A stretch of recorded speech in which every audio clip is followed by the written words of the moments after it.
Good afternoon, everybody. This is the hero from the Council of Graduate Schools. I'm here with... This is Ryan Bradshaw, the program manager. This is Anu Zhou. Okay, so thank you for calling in for our quarterly survey administrators meeting for Career Pathways project. Hopefully everybody should be able to see the slides, and I think we've done this thing for a couple of times, so hopefully you're somewhat familiar with the platform.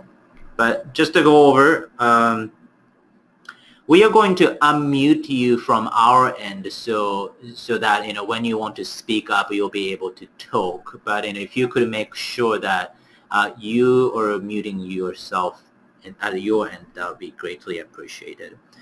And if you have questions or comments to make, please use raise your hand feature of this platform, and we'll be looking at the speakers list to see who raised their hand, and we'll call you up when we see your hand. And you can also type a question by using the text box as well. So that's another way for you to send us questions. And if you're having trouble hearing us, you can switch to the different connection. Instead of the microphone and the speakers through your computer, you can also call in from the telephone as well. Okay, so as we know, here's some background on the project. I think we went through long enough. We haven't had any changes to our project team here at CGS. So here are some of the items that we are going to go over in this call. So we'll have a little bit of the alumni survey data to share, and then we'll ask some questions about, we'll open up for some feedback and suggested edits to the alumni survey instrument. Then we'll talk a little bit about some of the issues related to the codebook or data submission for alumni survey data. And we'll have a little bit of discussion about how you may be planning to use the data that you collected. This is important because knowing how you might use your institution's data will inform us what sort of data resources that CGS should develop for your convenience. And we'll talk a little bit about the Spring 2018 Student Survey and the other updates from the project team. And if we have time left, we'll open up for the good of the order. Okay, so just a quick update about Fall 2017 Alumni Survey data. Thank you to all the institutions who sent us your data. We had a total of 38 the data from 38 institutions, and we counted 6,391 responses in our aggregated data set. That's about 168 per institution. It ranges from institutions sending 8 responses to 728 responses. And based on what we know, the response rate is a little bit under 30% for those institutions who we had information.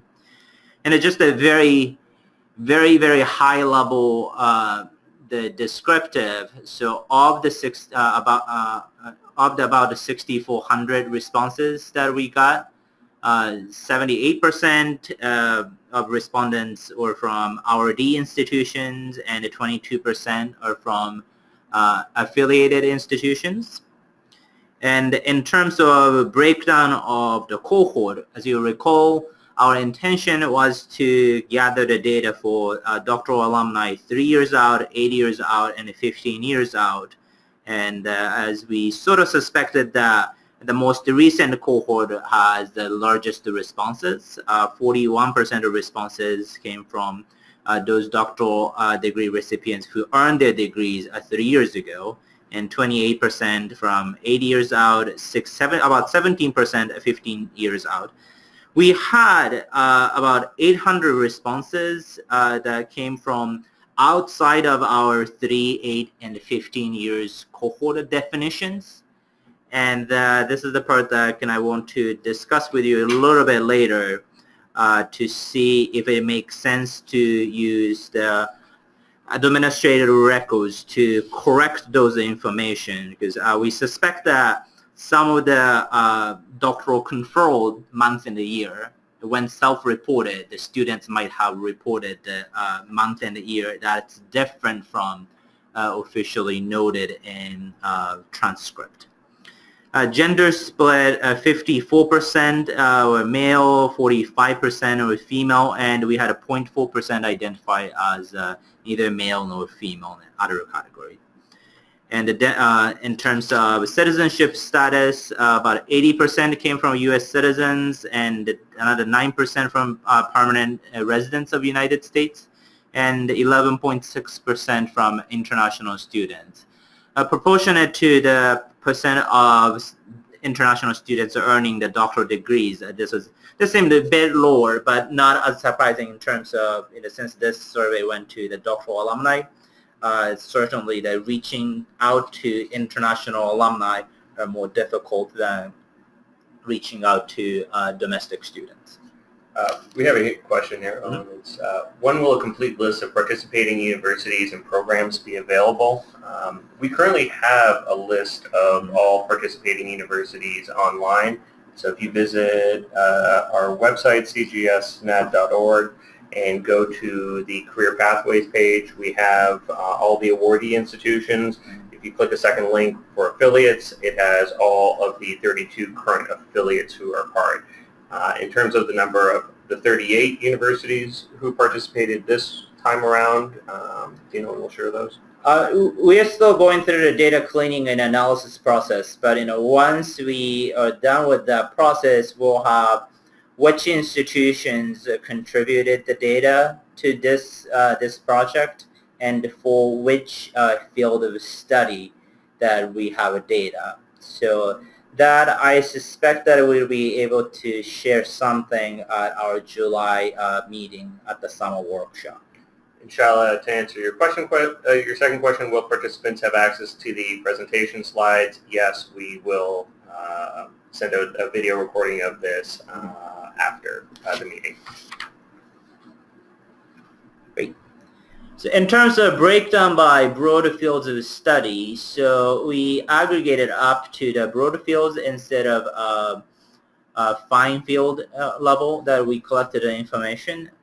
So as you can see, arts and humanities, biological and agricultural sciences, engineering, physical and earth sciences, and social and behavioral sciences had a very large number of respondents being part of the Career Pathways survey.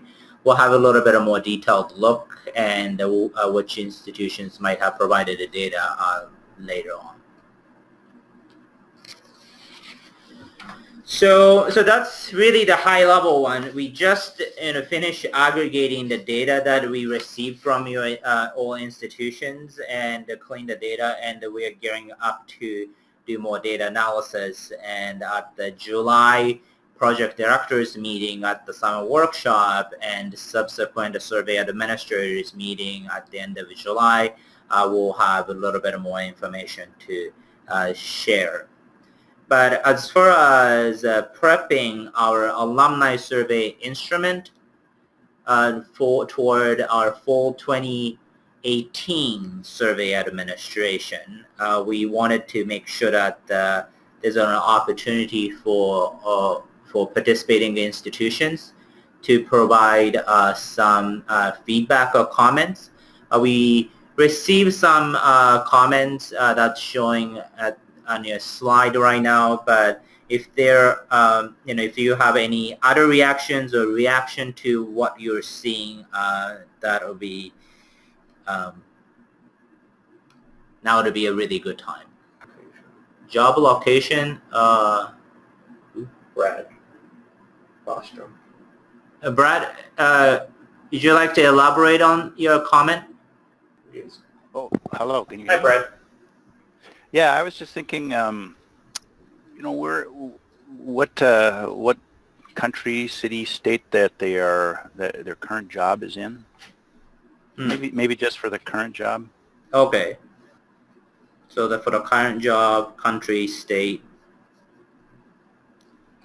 Yeah. So for institutions to know where their graduates have kind of spread out across the country and world. We can definitely Yeah, look into that.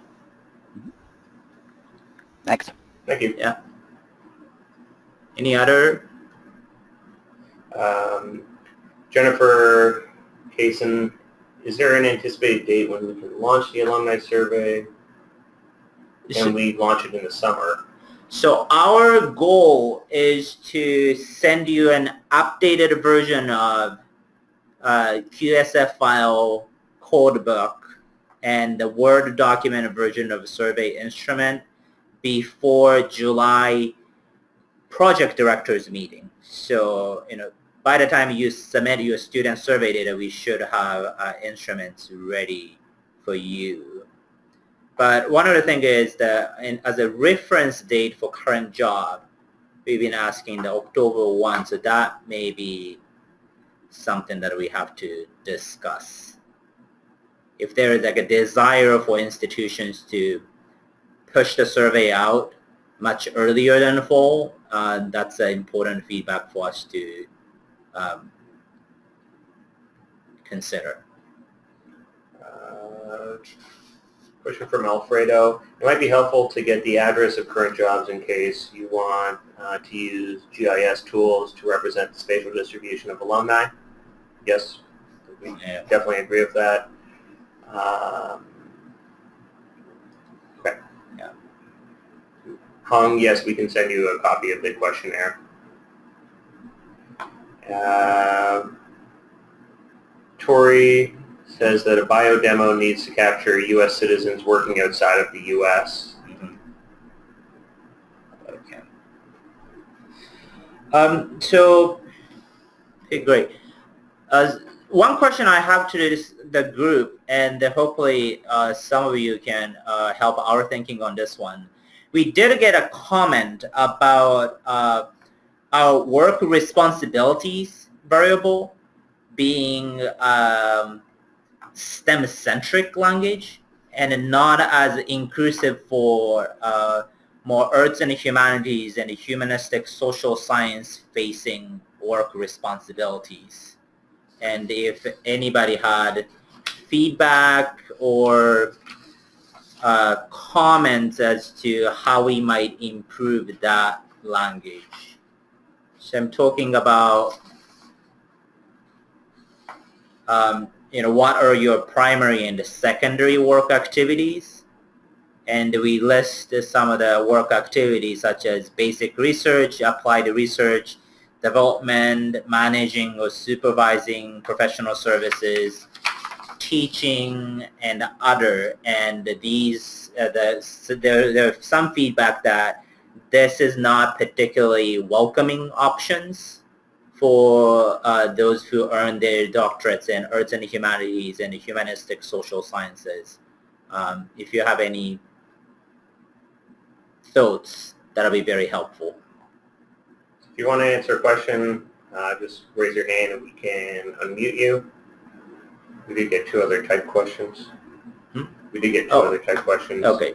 The question of why a job was not related to the PhD field didn't have relevant options for those whose prior job was before they enrolled in PhD programs, was a comment from Maureen. Okay. Can look into that. Tori added that it was problematic for our students to have the gender binary option in the biographic demographic section.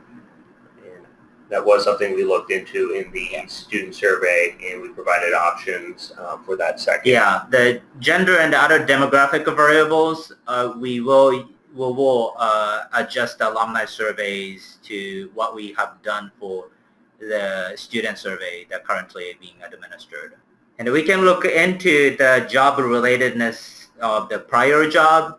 Only hesitation, and the one reason that we sort of have very much abbreviated version for prior job was to keep the survey time shorter for those respondents. as you know, the alumni survey is pretty lengthy, so we did not want to overwhelm them respondents too much. Any other have some thoughts on how we make some of the language more inclusive toward the humanities and the humanistic social science disciplines? But if not, feel free to email me with any ideas that you might have. A comment from Elizabeth Yeah. was perhaps mapping the job families from the Imagine PhD tool would assist with being more welcoming to humanities and social sciences. We'll look into that resource. Thanks for the suggestion. And then Sharla, are there substantial response rate differences by field? And yes, there were some differences, but we compared to what the registration enrollment numbers are in these different programs across the country. Yeah, we haven't, and also keep in mind that our response rate right now, it's based on where institutions, for which field the participating institutions fielded the survey. Some institutions fielded a survey to doctoral alum from all programs, and some institutions did it for 3 humanities and 5 STEM, which was a part of our eligibility requirement for this project. So, looking at this percentage distribution alone is not as reflective of the response rate patterns. But I mean, just a quick look of it, we definitely have a good number of respondents came from life sciences field, and as well as the engineering field. Any other thoughts on to the survey instrument? Then how about the submission process and the data cleaning part of the alumni survey data? This is completely my end of shortcoming, but there were some confusions around the some of the variable and how that may be coded, but hopefully along the process we were able to navigate through that. And thank you all for using or submitting the data through the snail mail process as well.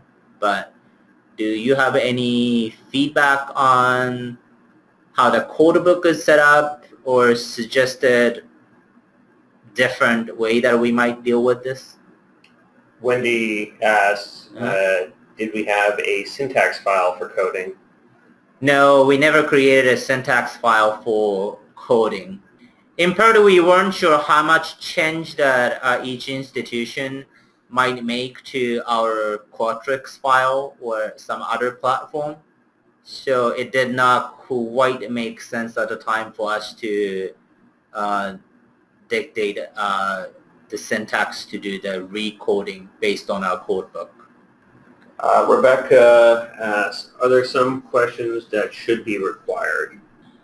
At the design phase, we decided that all questions to be voluntary. So that was the decision we made at our end. But only question that really should be required from our perspective is whether the person meets eligibility criteria to participating in the study. That is, the person did earn a doctorate 3, 8, or 15 years ago. So other than that, we're not particularly requiring. Brad asks, how about electronic submissions of data?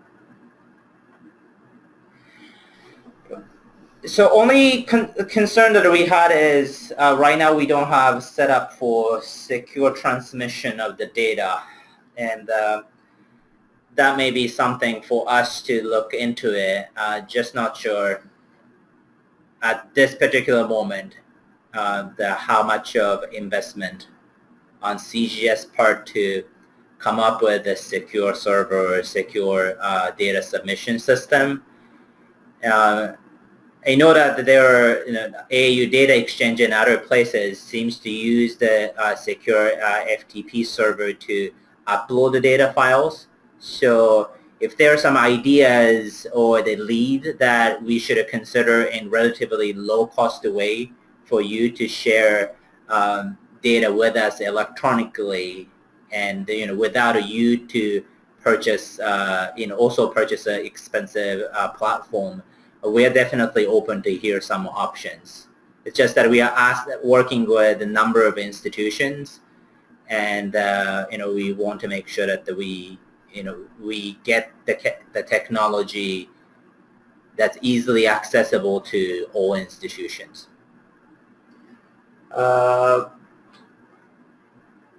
Wendy also wants to know if we can consider a syntax for the future. Oh, Wendy? Wendy, do you mean the syntax in terms of like helping you do the recoding of the data based on the codebook? Yes. We'll put on the list of item for us to consider, but I cannot give a good timeline at the moment. And that's just really the honest assessment based on the workload we have right now. David says he can provide a secure encrypted download link for our data. David from Indiana. Okay. Yeah. Oh. Can we ask this group if anyone has created a syntax? So Wendy has a question on, like, is anybody created a syntax to recode the survey data that you captured? So you collected all the survey data, and before you submitted the data to CGS, created data. Okay. Maureen has.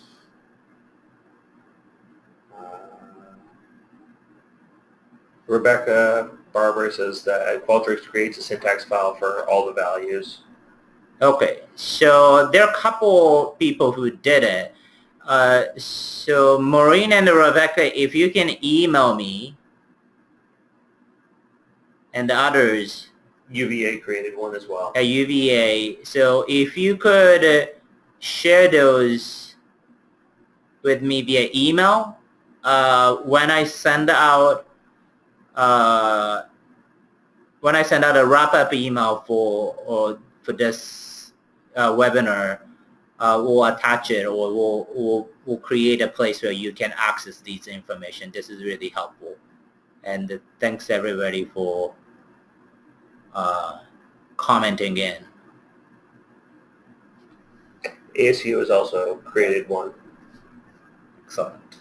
So we'll put that as a follow-up item, and again, if you can email me your syntax or other notes or anything that's shareable in terms of data cleaning process, that'll be great, helpful for the entire group. Hero's email will be at the end of the presentation as well, if you don't have it from all the emails he sends. Okay, good. All right. Excellent. Okay, so just want to spend a few minutes in terms of the use of the survey data, and I'm not sure if if any of you already have a chance to analyze and use the survey data collected through Fall 2017 Alumni Survey. But if we can get some of the ideas from you in terms of what you've done or what you're planning on doing it in your future in terms of analysis, and how you're planning to, or how you have shared the data and the findings with different campus constituents. If you could have shared that, that's helpful. Again, if you raise your hand or write in. Any idea in terms of how you would like to see the data products from us? So Patricia has written in that they will use theirs as part of their program reviews. University of California has included data in all of their accountability reports that they present. Morgan State hopes to use data to establish a database for all of their grads to establish a graduate center. Patricia, could you talk a little bit more about how data is going to be incorporated into the program review process? I just unmuted you, Patricia. Are you able to hear me? Yep. All right, great. Well, we have program reviews on an annual basis. Well, programs are reviewed every 7 years. But this is going to be part of what's going to be required is to have some alumni information. And so we will make these data available, obviously without identifying information for them to use in the reviews, in their reports for the reviews. So are you reporting like the distribution of your doctoral alum by sector of employment or? Right, exactly. Okay, the type of work responsibilities type of thing? Probably it will be at a pretty high level, whether it's academic, non-academic, what sector. Yeah. Because the sample sizes are very small. Yeah. Because the sample sizes are very small. Okay, great. Okay, thank you for sharing. Thank you. Go back to the screen. And Patricia's at University of Arkansas. And California has also shared their data with their graduate deans. could you talk a little bit about how you are sharing it? Like, I'm assuming it's not raw data, but what sort of data points, percent distribution by sector, or a little bit deeper than that? Yeah, we actually provided a summary of responses to all graduate deans and also major findings from the data. And we also shared all responses, aggregated data for each survey item with the deans a few months ago. Okay. I don't know if Dan, are you here? Can you talk more about the summary? Yeah, because hello? Yeah, we can hear you. Yeah, I don't know, because my analyst actually has done all of the analysis. I don't know if he is joining the meeting. But we did, as I mentioned, share data to, actually we talked about the results at one graduate dean's meeting. Oh. So they are very interested in the results. Mm-hmm. So after that, we provide the summary data to them. We have not yet received the feedback from them, but we also include, I think, several data points in our accountability report. We are working right now, but I was on vacation in past 2 weeks, so I don't know at this point what exactly we included. Okay. No. Well, thanks. Thanks. So a few other comments we received. So Morris from Kentucky said, our Graduate Student Congress at the University of Kentucky hopes to use the data in partnership with the graduate school to advocate for, make a case for funding for, and steer new initiatives in graduate student professional enhancement campus-wide. So, Morris, are you sharing the raw data with the Graduate Student Congress, or is your office providing some sort of the aggregated analysis results to them? That's right. Can you hear me? Yep. Yeah, we didn't participate previously, in the alumni survey, but we're we're participating this semester, beginning this semester in the student survey.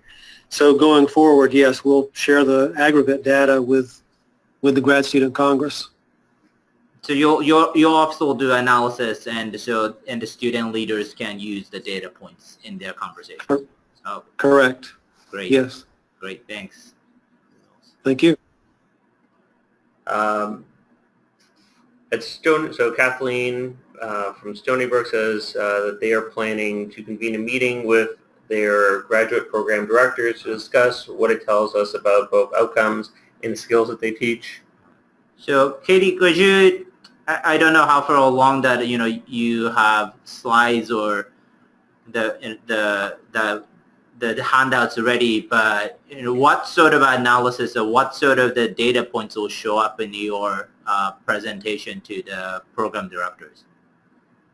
Here I must say that we're really not very far along with this yet, but I think that, like most other campuses, we're struggling with really small numbers, so we're not going to be able to disaggregate the data very much. But in talking with our faculty throughout the year and about the project, some of the things that they're particularly interested in is one of course, sort of I think probably the gross career sectors where our students are going, and then there are some programs that have been doing a sort of review or overhaul of their curriculum and trying to think about it from sort of a skills or competence sort of basis. And I think that the data coming out of the alumni survey is going to be really interesting and informative for a process like that.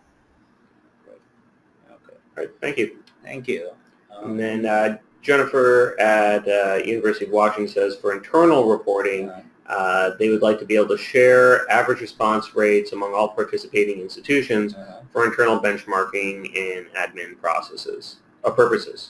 Great. Well, thanks everybody for sharing your plans. And if you are making on campus and internal presentations or circulating the information via email, to the extent that you can share with us, if you could, email me with the type, the copy of PowerPoint slides or handouts, that'll be greatly appreciated. And when you send it to me, you can always note that this is not for sharing across the participating institution at this point type of thing. So, the CGS team will just consume at this point as a point of reference in thinking about how we might share the larger data set with you to, so that you can take advantage of this large consortium of institutions being part of this discussion. So that, those information will be really helpful. Are there any other points that you'd like to raise about the data usage? Is there anything that we should be thinking about? Okay, great. Okay, so on to the student survey. I imagine that most of you are wrapping up the spring 2018 student survey, and a few requests from our end. Please be sure to follow the code book when submitting your data, and also to the extent, and I'm hoping that most of you are using the program variables, but to make sure to use our field code. That will save our time effort significantly at CGS.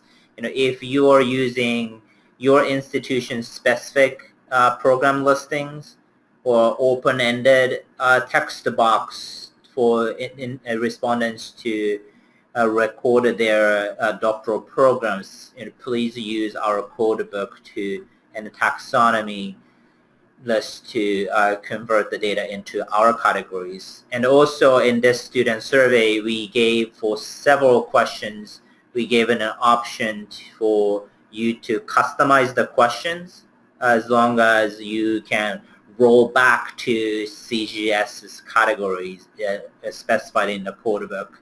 So please make sure to do that part, fully acknowledging that, this is a substantial effort on your part as well, but in the end, it'll also save efforts our side as we aggregate the data from you and move forward to the data analysis phase.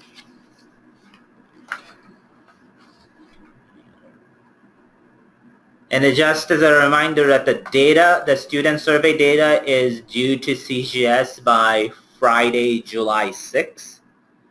And for this round, we definitely would like you to go with the same process as we went for the alumni data submission.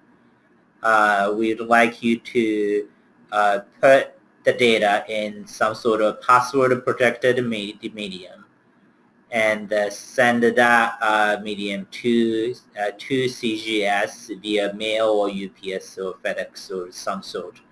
And once we confirm the receipt of your data, we'll ask you to send the email us the password to unlock your data file and for us to start aggregating the process.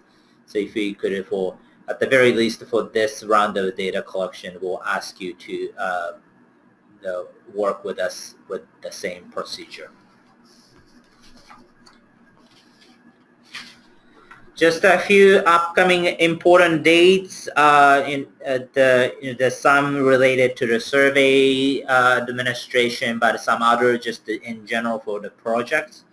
For those of you that had a sustainability plan, a revised sustainability plan is due June 1st.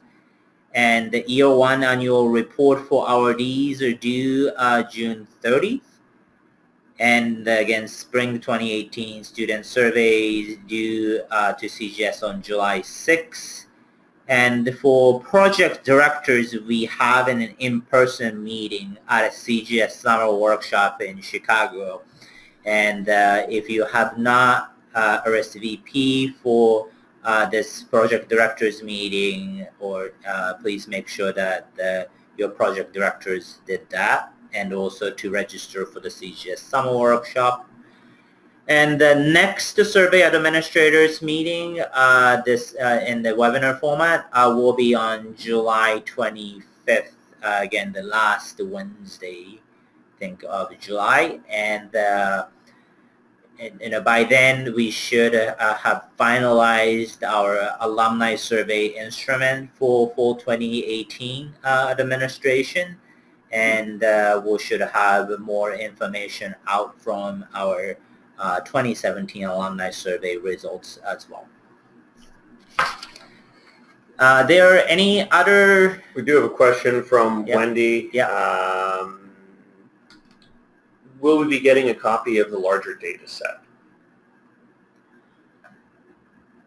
Once we aggregate it clean, and for us to use it, the sending de-identified and anonymized version of the data is the part of the deliverables that we believe we discussed. So again, I do not have a clear timeline as we've been trying to do the data clean as well as our analysis, but we'll hope to have some more updates at the July meeting.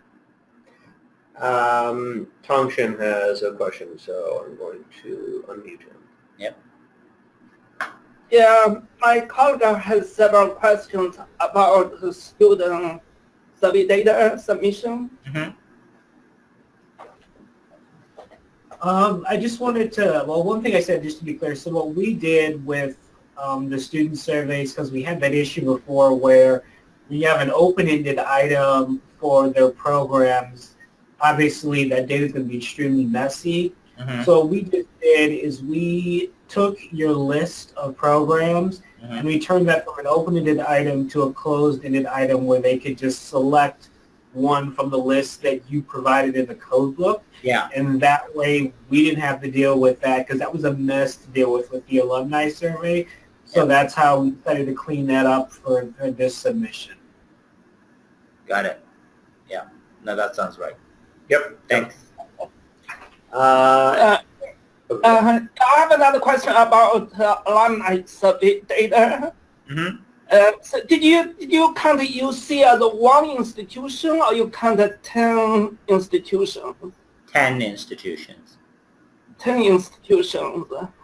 Okay, yeah, because in terms of the total number of respondents, so UC respondents account for 30% of total respondents you just mentioned earlier. So I guess a lot of these respondents live in California or work in California. So I don't know when you run analysis using all respondents from 38 institutions, probably respondents in California will will be overrepresented. You probably, I don't know how you are going to handle that issue. Yeah, that's yeah, not sure like how we actually overcome that, but we'll figure a way to make most sense in terms of the comparison data. I mean, going in, we knew that UC system will have very large share among the eligible students and eligible alums who will be responding to this survey. So this wasn't an issue, but other part is the study is not intended to create a nationally representative sample either. So, but yeah, that's something that to be addressed. Yeah, I just want to let you know that this could be an issue. Yeah. Yep. Patricia, let me unmute you. You guys have some questions from Arkansas.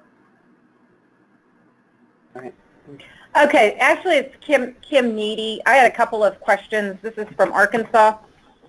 So Hiro, you asked us as we do presentations and build PowerPoint slides to present to our campus community, et cetera, that we share those with you.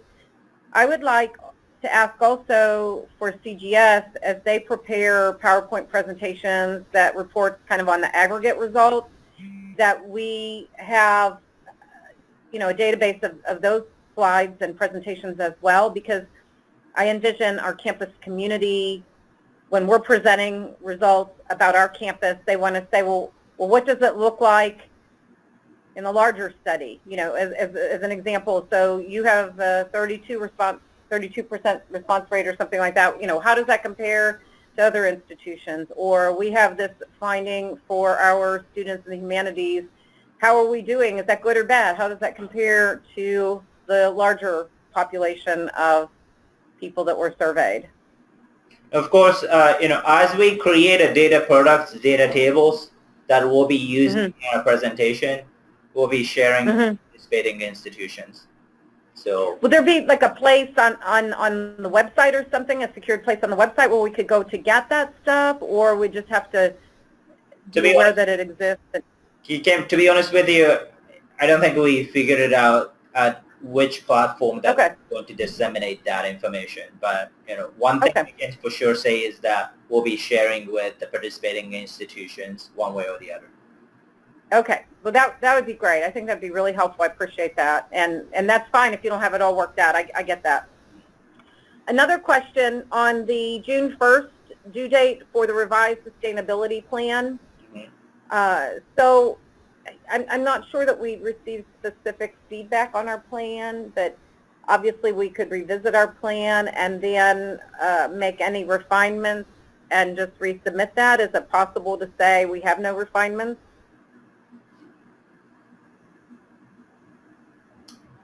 It seems fair that way. Yeah. Okay. So we'll either submit something or say. It seems fair that way, but we'll send out an email along with the more reminders to the project directors in coming weeks. Okay, that would be great. That the sooner the better, so we have time to work on it for the June 1 date. That would be appreciated. And that goes along with Mustafa's question from Wayne State as well. So we'll send out some more directives shortly. Thank you. And one additional question was from John at University of Washington. Yeah, he's interested in just if anyone has some strategies to increase response rates because theirs is currently around 20%. You're talking about the student survey, John? One sec. I will unmute John. Yes, I am, Hiro. Hey, so student survey response. That's correct. Any institutions? Anybody would like to weigh in how you're doing with the student survey response rate?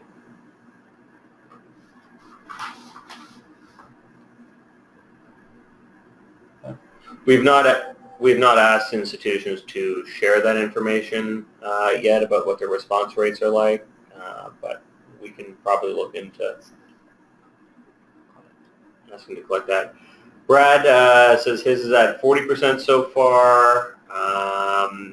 Wendy at UMBC is saying that it's better than their alumni.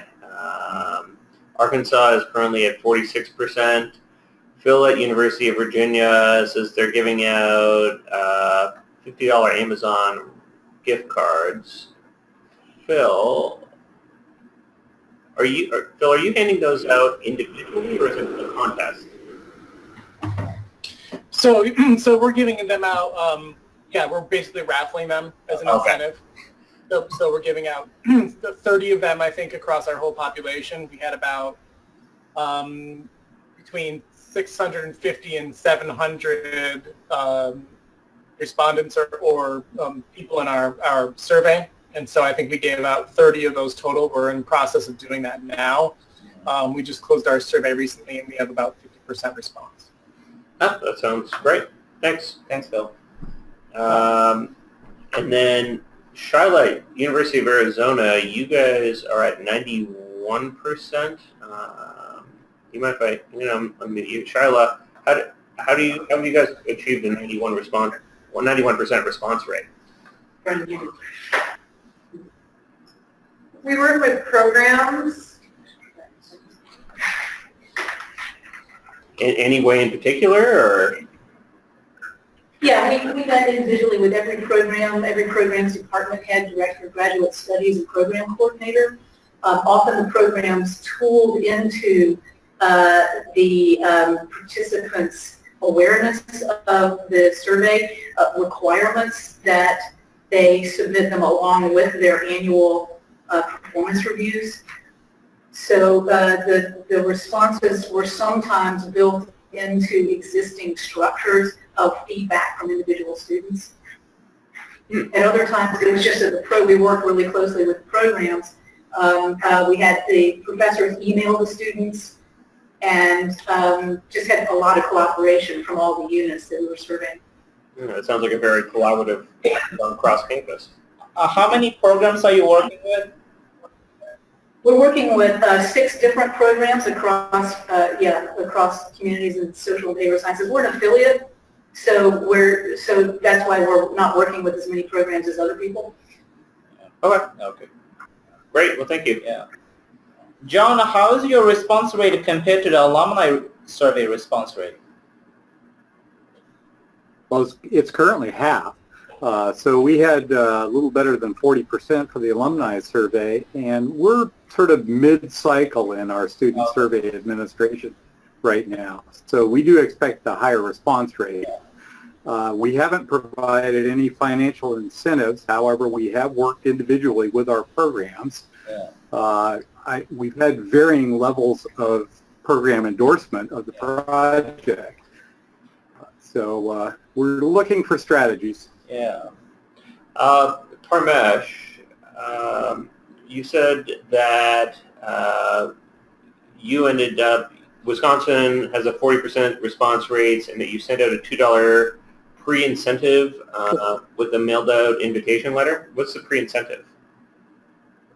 Yeah, so with the survey we mail out $2 to every pre-survey. That is, when we give them the survey, they get the $2, and when we send them the request.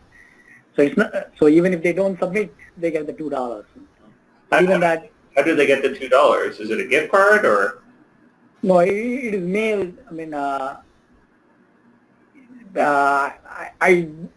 our survey center administers them, so I don't know the exact way they give them the $2. I can ask Peter. But yeah, Peter may know.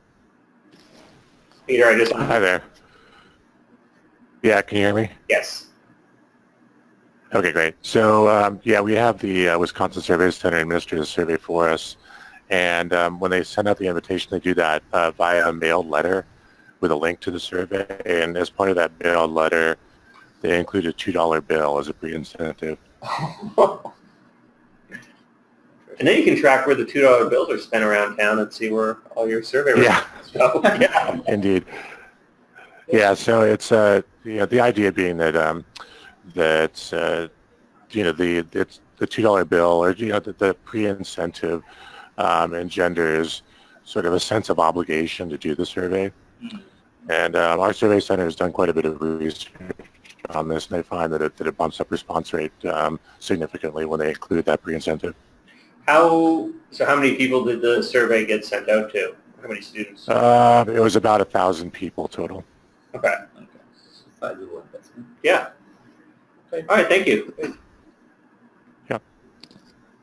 Well, not sure fully understood. Really answered John's question, but I think it's great to hear like different approaches and different strategies. A couple other coming ones. in. Carroll at Morgan State said that they did a raffle for 3 different prize levels, and University of California, they're currently at 23%, but their system's still out in the field. Their survey's still in the field. Well, I want to be mindful of everybody's time, and we are 5 minutes before 3, and 3 Eastern, and we promised to keep this 1-hour meeting. So, are there any other questions, comments, some more insights? And as always, feel free to email me. You know, even though sometimes take unreasonably long time for me to reply. Or sometimes, you know, the phone call really would do magic. So do feel free to reach out to us about the project and how you're doing with the survey administration and the use of the data that you're collecting. We'll keep you posted about how we are doing with our analysis, but in the meantime, you know, really appreciate some of the insights shared today. And again, if you have the syntax for data cleaning or other tools, tips that you came up in this first round of alumni survey and now ongoing the student survey, definitely send those information to my way via email. My email address is on the screen right now, and we'll figure a way to communicate that back to all the participating institutions. So we'll have a community resource around the promising approach in doing this survey. So if there are no other comments, again, thank you so much for calling in, and we'll have a good rest of the day and week.